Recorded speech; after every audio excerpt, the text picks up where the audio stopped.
Hello বন্ধুরা, আমি তনুশ্রী চলে এসেছি একটা নতুন ভিডিও নিয়ে। আর আজকে যাকে নিয়ে কথা বলতে এসেছি সে হচ্ছে নান আদার দেন আমাদের ওয়াইটির স্বনামধন্য লাতখোর ক্রিয়েটার, আমাদের বোতল রানী বোতলেশ্বরী।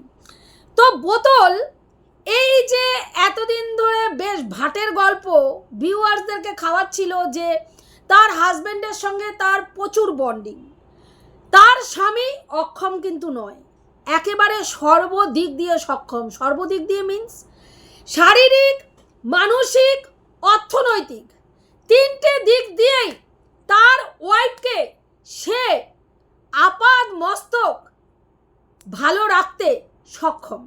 আমরা অনেক সময় এরকম দেখি আমাদের সমাজে বহু মেয়েরা লাঞ্ছিত, অত্যাচারিত, নিপীড়িত, নির্যাতিত হয়ে দিনের পর দিন শ্বশুর বাড়িতে শ্বশুর ঘর করছে, স্বামীর ঘর করছে, কারণ তাদের কোথাও যাওয়ার জায়গা নেই।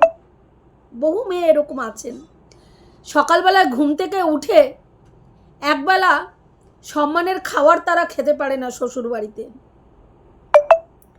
তাদের কি প্রয়োজন কি প্রয়োজন না তাদের স্বামী দেবতা জীবনে কোনোদিনও তাকিয়ে একবার প্রশ্ন পর্যন্ত করে দেখে না তার কি প্রয়োজন, তার কি প্রয়োজন নেই। বহু মেয়েরা এরকম রয়েছেন যারা শুধুমাত্র দুবেলা উচ্ছিষ্ট কাটার মতন দুবেলা দুমুঠো খাবার খেয়ে শ্বশুর বাড়িতে কুকুর ছাগলের মতন নির্যাতিত হয়ে সংসার করছেন। এবার সেই সব মেয়েরা যদি ধরুন তার সন্তান নিয়ে বেরোনোর কোনো জায়গা নেই, সেখানে যদি তারা তাদের হঠাৎ করে জীবনে দেবদূতের মতন কোনো পুরুষ এসে সেখানে তাকে রক্ষা করার জন্য এসে দাঁড়ায় ঢাল হয়ে, সেক্ষেত্রে তবুও একটা মানা যায়। কিন্তু যে নারী নিজে বলছে আমি সর্বসুখী, কেমনভাবে সর্বসুখী না আমার স্বামী জীবনে কোনোদিনও আমার ওপরে অত্যাচার তো দুরস্ত, আমার সাথে সেইভাবে কথা পর্যন্ত বলে না, আমাকে সম্মান করে, আমার ভরণ পোষণ, খাওয়ার খরচা, ইলেকট্রিক বিল, আমার শখ শৌখিনতা সমস্তটা সে মেটায় এবং কি পরিমাণ আমাকে সর্ব বিষয়ে আগলে রাখে, প্রোটেক্ট করে, তোমরা কল্পনা করতে পারবে না।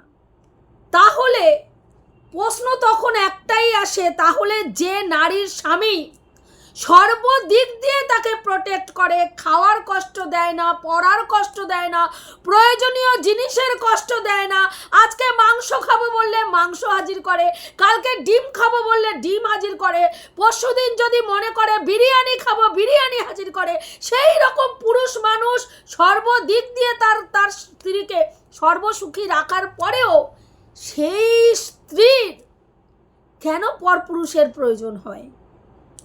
কেন সেই স্ত্রীর পরপুরুষের প্রয়োজন হয়, তাও হাঁটুর বয়সী সন্তানের সঙ্গে? তার মানে এখানে আমরা চোখ বন্ধ করে বলতে পারি, তার মানে সেই মহিলা চরিত্রহীন।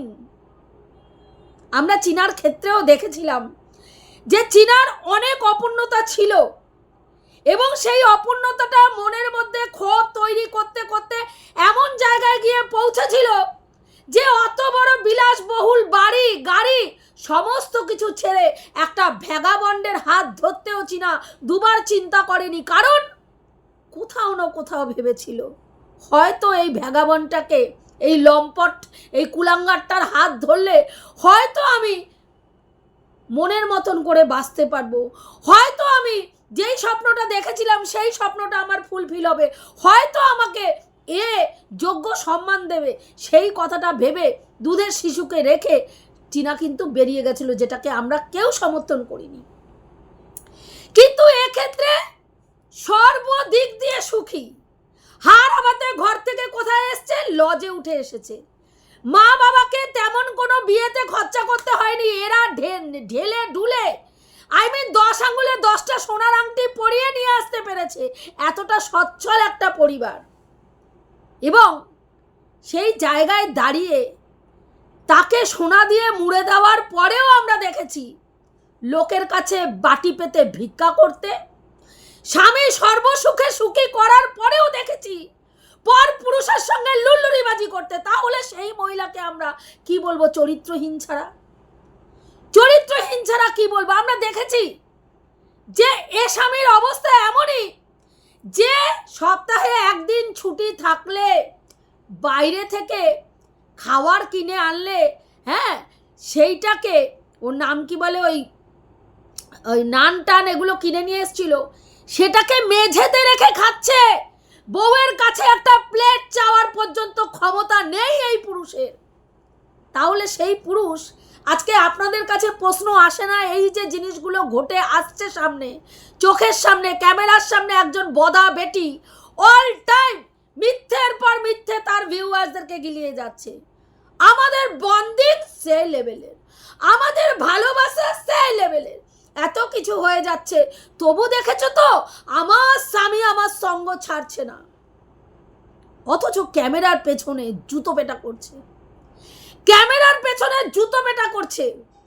আর যেই বন্ডিং এর কপচা নিয়ে এখানে এসে কপচাচ্ছে, সেই বদা মেয়ে ছেলে সেই জায়গাগুলোকে সার্কেল করে করে লোককে পাঠাচ্ছে স্বামীর গুণকীর্তন, যে দেখো আমাকে এইভাবে মারধর করে, এইভাবে ধস্তাধস্তি করে, এবং এগুলো করার পরেও আমাকে জুতো পেটা করার কথা বলে। কেন বলে?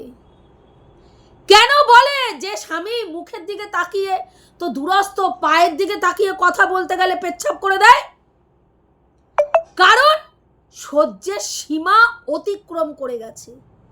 কোন পুরুষ আজকে লোকের সামনে যতই দাঁত কেলিয়ে বলুক না কেন, কি গো এদিকে আছো, বন্দিং কোথায় থাকে, সুখ কোথায় থাকে, বলো বলো ভোদা, বলো সুখ কোথায় থাকে, ভোদা বলছে আমাদের দাঁত কেলাতে কেলাতে, সুখ মনে থাকে, সুখ মনে থাকে।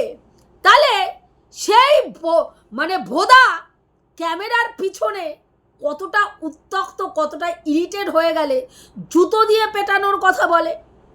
বুঝতে পেরেছেন কতটা নোংরা চরিত্রের বদা বেটি হলে আজকে তার শান্তশিষ্ট স্বামীর এই রকম দুরবস্থা। কেন, কি পরিস্থিতি, কি কারণের জন্য, আশা করি আপনারা বুঝতে পারছেন। হ্যাঁ, আর যাদের না বোঝার, যারা চোখ থাকতেও অন্ধ আর মানে কান থাকতেও কালা হয়ে বসে আছেন, ঠুলি গুজে রেখেছেন, তাদেরকে বলে কোনো লাভ নেই। না হলে আজকে এই রকম বদা বেটি ওয়াইটির মার্কেটে এখনো বদামি করে রম রম করে ভিউজ কামাতে পারে না। ও জানে যে ভাই ভালোই হয়েছে, এই বদামিটা চোখের সামনে এসছে, আমার দুটো পথ পরিষ্কার হয়ে গেছে, সবাই বুঝে গেছে আমি ভাগনা নিয়েই থাকবো। এই বদা পাঠা, আমি এই বলদা পাঠাকে নিয়ে একপাশে জাস্ট এই লসটুকুর জন্য। আজকে বলুন তো, আপনারা বলুন, আজকে ওর সন্তান ছিল না, পিছুটার নেই, স্বামীর প্রতি ওর কোনো ভালোবাসা নেই, স্বামীর প্রতি ওর কোনো ফিলিংস কাজ করে না, আমার কথা নয়, ওর কথা। তাহলে সেখানে সেই মহিলা যার বাচ্চা নেই, কাচ্চা নেই, স্বামীর প্রতি ফিলিংস কাজ করে না, যে নিজে মোটামুটি ইউটিউব থেকে ভালো টাকা ইনকাম করে স্বাবলম্বী, সেই মহিলা কেন লস থেকে বেরিয়ে গিয়ে ডিভোর্স নিয়ে এই ভাগনাকে বিয়ে করলো না আইনতভাবে? কেন করলো না বলুন তো, কেন করলো না? তার কারণ হচ্ছে, যদি এই বদা পাঠা, এই বলদা পাঠা, হ্যাঁ আমাদের ভোদা, এই ভোদা বাবুকে যদি ছাড়ে তাহলে লজটা হাতছাড়া হয়ে যাবে। কারণ ওই লজ বাড়িটা হচ্ছে ভোদা বাবুর বাবার, এই বোতলের শ্বশুরের। তাহলে ভোদাকে যদি ডিভোর্স দেয়, ওই পুরো লজটার মালকিন ও হতে পারবে না, ওর পুরো লজটা চাই। যেটা হারাবাতে ঘর থেকে উঠে আসার সময় ওই লজটাই ছিল প্রধান কারণ এই বলদা পাঠাকে বিয়ে করার। সেই জায়গায় দাঁড়িয়ে যদি আজকে ভোদাকে ডিভোর্স করে চলে যায়, হয়তো কিছুটা এই বাড়ির কিছুটা ভাগ পেতে পারে, আবার নাও পেতে পারে। যখনই ভোদার বাবা বলবে এটা আমার বাড়ি নয়, এটা আমার বাড়ি নয়, ভোদা বলবে আমার বাড়ি নয়, এটা বাবার বাড়ি, তাহলে ভোদার সম্পত্তির ওপরে তো ক্লেম করবে। তা ভোদা তো একটা সরকারি চাকরি করে না, একটা বেনামি কোম্পানিতে মানে এই তোমার সেলস বয়ের কাজ করে, হ্যাঁ, মলে, একটা সামান্য মলে কাজ করে, সেখানে খোরপোশ হিসাবে কত টাকা পাবে? সেখানে খোরপোশ হিসাবে যদি দাবিও করে, ক্লেমও করে, কত টাকা পাবে? ভোদার বাবার সম্পত্তির ওপরে তো ও গিয়ে হস্তক্ষেপ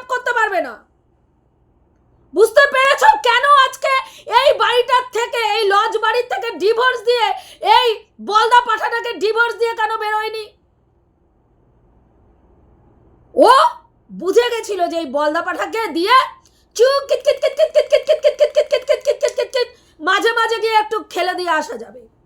বলদা পাঠাকে মাঝে মাঝে একটু চুপ কিট কিট খেলে দেবো, আর বলদা পাঠাকে বলবো এই চল পাশের ঘরে যা, নাক ডাকিস বলে পাশের ঘরে লাত মেরে ভাগাবো। সারা রাত্রি আমি কি করব ভাগনার সাথে এই পুট পুট পুট পুট পুট ছাক্কা, এই পুট পুট পুট পুট পুট ছাক্কা, ছাক্কা পুটের খেলাটা সারা রাত্রি ভর ভাগনার সাথে চালাবো। আজকে একটা মেয়ের সঙ্গে কাট অফ হয়ে গেছে, পমপমের সম্পর্ক কাট অফ হয়ে গেছে। সেখানে কি করা হলো, সেই মেয়েটাকে আপনারা যারা ভাবছেন এই যে বদা বেটি যেই কথাটা বলছে যে মারিয়ার সাথে ওর ভাগনার সম্পর্ক করাতে চেয়েছিল, বিলকুল মিথ্যে কথা, পুরো দমে মিথ্যে কথা। ও জাস্ট একটা টোপ ফেলেছিল ও যাতে গিয়ে ভাগনার সাথে দীঘায় গিয়ে রাত কাটাতে পারে। মারিয়ার সঙ্গে মারিয়াকে টোপ দিয়ে কি নিয়ে গেছে, চল তুই, তোর তো ব্রেকআপ হয়ে গেছে, তোকে আমার ভাগনার সঙ্গে গটআপ সেট আপ করিয়ে দেব। আমি বলবো এই জায়গায় মারিয়াও দোষী। কখনোই মারিয়ার যতই সম্পর্ক নষ্ট হয়ে যাক এত তাড়াতাড়ি আরেকটা সম্পর্কে কেউ যেতে পারে না। কোথাও না কোথাও এতটুকু আশা রাখা উচিত না ভাই, যাই ঠিক আছে দেখি একটা সম্পর্ক ভেঙে গেছে, যদি এই সম্পর্কটা হয়, হ্যাঁ উচিত ছিল না যাওয়ার। তো মারিয়া সেখানে গেছে এবং মারিয়াকে দেখার পরে ওই যে কচি পাঠা, আমাদের যে কচি গাধা যে রয়েছে, সেই কচি গাধা প্রচণ্ড পরিমাণে মামির ওপরে ক্ষিপ্ত হয়ে গেছে। কেন না, মামিকে বলেছে তুমি কি করে বুঝলে, কি করে তুমি এইগুলো ভাবলে, আমার তো অন্য কোনো মহিলা রয়েছেই না। ভাবুন, তার কাছে মহিলারা হচ্ছে খাদ্যবস্তু, চাটার বস্তু, টেস্ট করার বিষয়। একটা মহিলা হচ্ছে টেস্ট করার বিষয়, তাকে তার ফুটো চেটে টেস্ট করবো প্রথমে সে কতটা সুখদায়ক, আমাকে মানে কি বলবো সেন্সেশন দিতে পারছে। তো সেখানে সেই কারণে মারিয়াকে তার পছন্দ হয়নি। কি করে মারিয়াকে পছন্দ হবে, যে পুরুষ 14 বছর থেকে তার মামির ফুটো চেটে অভ্যস্ত, সে পুরুষ কখনো একটা আনম্যারিড মেয়ের প্রেমে পড়তে পারে? আপনারা কি বলেন, পড়তে পারে? কখনোই পড়বে না।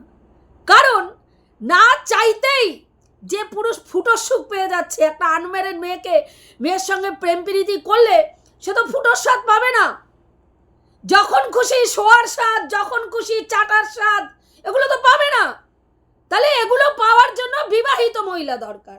আর যেটা বুঝে শুনে এই বক পাঠা 14 বছর বয়স থেকে পড়াশোনা রপ্ত করতে পারেনি, পড়াশোনায় মাথা নেই, কিন্তু ফুটো প্রেমী, এত সুন্দর ফুটো প্রেমী তৈরি হয়েছে মামিকে ব্যাক টাচ করে করে, আর মামি সেটাকে গুড টাচে পরিণত করে করে একেবারে ফুটো চাটা 14 বছর বয়স থেকে একেবারে পাক্কা ফুটো চাটা বানিয়ে দিয়েছে। দে ভাই, কোনখানে কোন জায়গায় কোন জায়গায় কেমন ভাবে গোপন করে কাকে কখন টুপি পরিয়ে ফুটো চাটা যায় সেইটা ভালো করে রপ্ত করেছে। তো সেই ফুটো চাটা বেটা কখনো মারিয়ার প্রেমে আসক্ত হতে পারে? আপনাদের কি মনে হয়?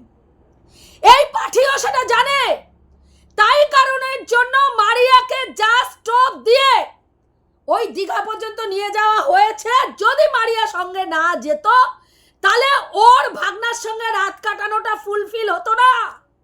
বুঝতে পেরেছেন?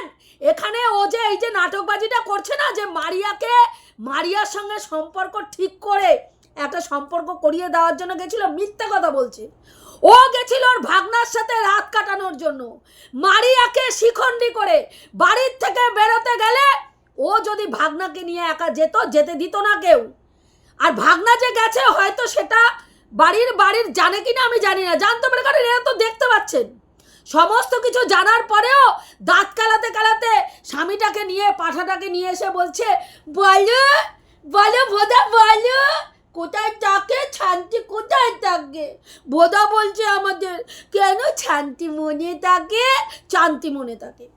তাহলে সেই ক্ষেত্রে জাস্ট মারিয়াকে একটা শিখন্ডি হিসাবে, একটা গুটি হিসাবে ও ব্যবহার করার জন্য নিয়ে গেছে এবং সেখানে গিয়ে মেয়েটাকে লাল জল এমন পরিমাণে খাইয়েছে যাতে ও হুঁশ হারিয়ে ফেলেছে এবং সারা রাত্রি সেই মেয়েটা বমি করেছে। সেই মেয়েটাকে মেঝেতে ফেলে রেখে, ভালো করে শুনুন, মেয়েটাকে সারা রাত্রি মেঝেতে ফেলে রেখে এই বদা পাঠি, হ্যাঁ, ওই বদা পাঠাকে নিয়ে, ওই বদা গাধাকে নিয়ে সারা রাত্রি, হ্যাঁ, ছক্কা পুটের খেলা খাটের মধ্যে সেরেছে। এত বড় বজ্জাত মেয়ে ছেলে। আর লোককে কি বলেছে, গল্প দিয়েছে, আমি মারিয়ার সঙ্গে সেটিং করাতে নিয়ে গেছিলাম, মারিয়ার সঙ্গে সেটিং করাতে নিয়ে গেছিলাম। আদৌ মারিয়ার সাথেও সেটিং করাতে নিয়ে যায়নি। ও ভালো করে জানে যে ওই বদা পাঠা ফুটোতে আসক্ত। আর আজকে এসে ক্যামেরায় কি দেখাচ্ছে, প্রচুর প্রোটেক্ট করেছে আমাকে। একটা সময় যখন আমি ইউটিউব আমাকে সবাই ছেড়ে দিতে বলেছিল, ফ্যামিলিতে প্রচুর গন্ডগোল হচ্ছিল, ওই 14 বছরের ভাতারোর, ওই 14 বছরের ভাতারোকে প্রোটেক্ট করেছিল। একদম 14 বছর থেকেই প্রোটেক্টর হিসাবে কাজ করছে ভাতার মামির, বুঝতে পেরেছ? হ্যাঁ, তারপরে এইসব বদা মেয়ে ছেলেরা এখানে এসে দাঁত কেলাবে। আর আজকে কিছুক্ষণ আগে একটা দেবশ্রীদির ভিডিও দেখলাম, যেখানে এই যে ম্যান্ডিরা যে কর্মটা করেছে গ্রুপের মধ্যে, এই 5 সোল সিস্টারের গ্রুপের মধ্যে যে নোংরামি হয়েছে, এবং যেইভাবে দেবশ্রীদি, দীপ্তিদি, সীমাদি এদেরকে, এবং সর্বোপরি আমি বিশেষ করে বলবো দেবশ্রীদি, শিল্পীদি, দীপ্তিদি এবং সীমাদি যথেষ্ট, যাদের সঙ্গে বলেছে, রিম্পা এবং বংশ্রীর কথা আমি বাদ দিলাম, ওরা বাচ্চা মেয়ে। কিন্তু এই যে আর বাদ বাকি যে 4 জন মানুষ, দীপ্তিদি, সীমাদি, মানে আর ওইদিকে হচ্ছে শিল্পীদি, দেবশ্রীদি, এরা প্রত্যেকে একটা এমন এজে চলে গেছে যেখানে সঞ্জয় দত্ত থেকে এদের বয়সের পার্থক্য প্রচুর। কেউ মানে কি বলবো, মায়ের স্থানীয়, কেউ দিদি স্থানীয়। তাদের সঙ্গে কি করেছে, সঞ্জয় দত্তকে তা বিছনা পর্যন্ত পৌঁছে দিয়েছে। এবার তারপরে যদি ক্ষমা চায়, স্বাভাবিক সেটা ক্ষমা করা যায় না। আজকে যেইটা ম্যান্ডি বলছে যে আমরা কেন করতে বাধ্য হয়েছি, আন্টি আশা করি বুঝতে পারছো না, কেউ বুঝতে পারবে না, কারণ অন্য যা কিছু করা হয়েছিল সেটা সবাই বুঝতে পেরেছে যে কাঁটা দিয়ে কাঁটা তোলার চেষ্টা করা হয়েছিল, সেটা মানা যায়। যে ভাই, পাকে যখন আমি নেমেছি পাক পরিষ্কার করতে, আমার গায়েও কাদা লাগবে, পাক লাগবে, এটা স্বাভাবিক। কিন্তু সেই জায়গায় পাক পরিষ্কার করতে গিয়ে এই মানুষগুলোকে পাকে নামানোর কোনো দরকার ছিল না। তাদেরকে কারো বেড গরম করার জন্য তাদেরকে পৌঁছে দেওয়ার দরকার ছিল না। আর সেই ঘরের পুরুষটার স্ত্রীকেও সমালোচকদের স্বামীদের ঘরের বেড গরম করার জন্য পাঠানোর কোনো দরকার ছিল না। যেটা করা হয়েছে এটা নোংরামো, যেটাকে কোনোভাবেই সমর্থন করা যায় না। যারা আন্টি ডেকেছে, কেউ মাতৃস্থানীয় বলেছে, তারপরে যেইভাবে দেবশ্রীদি, দীপ্তিদিকে তো কমরেড বলে রাখতো। আর সীমাদিকে কেন টেনে নিয়ে এসছে আমি জানি না, কারণ সীমাদির সঙ্গে যেইটুকু শুনেছি এদের তেমনভাবে কোনোদিনও কথাই হয়নি সেখানে। আর সীমাদিও এদের নিয়ে বিশেষ একটা ভিডিও করেনি, সেখানে সীমাদিকে পর্যন্ত টেনে এনে সঞ্জয় দার সঙ্গে শুইয়ে দেওয়া হয়েছে। তাহলে বুঝতে পেরেছেন এরা এই নোংরামিটা কোনোভাবেই কোনো কিছু দিয়েই ঢাকা যায় না। যেমন শাক দিয়ে মাছ ঢাকা যায় না, তেমন এই নোংরামিটাকেও কোনোভাবেই ঢাকা যায় না। আর এটাকে কোনোভাবেই সমর্থন করা যায় না। যেরকমই পরিস্থিতি হোক, ওর মনে জায়গা করার জন্য এতগুলো ক্রিয়েটারকে নোংরা কাদায়, নোংরামির মধ্যে এইভাবে দেহ, মানে কি বলবো, অন্যের বিছানা গরম করার জন্য পাঠানোর কোনো কোনো কোনো কোনো হ্যাঁ ভাবেই সেটা ক্লারিফিকেশন দেওয়ার জায়গায় তোমরা নেই। যেটা করেছ সেটা নোংরামি। আর আজকে দেবশ্রীদি যেই কথাগুলো বলেছে এটা স্বাভাবিক, তবে আমি বলবো দেবশ্রীদির আরো আগে বোঝা উচিত ছিল এদের সঙ্গে সম্পর্ক রাখার আগে। ভাই, camera to camera, video to video করলেই হয়। আজকে যদি আমরা সমালোচকরা এই ব্লগারদের এতটা প্রশ্রয় না দিতাম, হ্যাংলাপনা না করতাম ভিউজের জন্য, এদের ভেতরের খবর আনার জন্য এদেরকে এত প্রায়োরিটি না দিতাম, আজকে ব্লগাররা এইভাবে সমালোচকদেরকে অঙ্গুলি হেলনে নাচানোর দুঃসাহস দেখাতে পারতো না, যেটা এরা দিনের পর দিন করে গেছে যখন যাকে দরকার লেগেছে।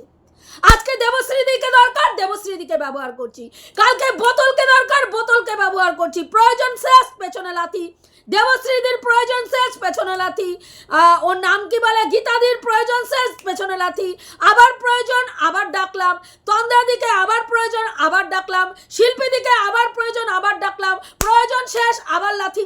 এই জিনিসগুলো হয়েছে, আর এইটার কারণ হচ্ছে শুধুমাত্র সমালোচকরা। সমালোচকরা যদি এইভাবে নিজেদের ভিউজের জন্য লালায়িত না হয়ে এদের পদলেহন না করতো, তাহলে এদের এত বড় দুঃসাহস কোনোদিনও হতো না ক্রিয়েটারদেরকে নিয়ে, কন্ট্রোভার্সি ক্রিয়েটারদেরকে নিয়ে এইভাবে খিল্লি করার, এইভাবে মজা করার, এইভাবে ব্যবহার করার। শুধুমাত্র এর জন্য দায়ী সমালোচকরা, যারা তাদের অপমান করার সুযোগ এই সব ব্লগারদের হাতে দিয়ে রেখেছে। এটাকে কোনোভাবেই সমর্থন করা যায় না। তো এটুকুই বলার ছিল এই ভিডিওটাতে। রাখছি, দেখা হবে নেক্সট ভিডিওতে। প্রত্যেকে ভালো থেকো, তনুশ্রীদির পাশে থেকো। যেই কথাগুলো বললাম ঠিক বললাম না ভুল বললাম অতি অবশ্যই কমেন্ট করে জানিও।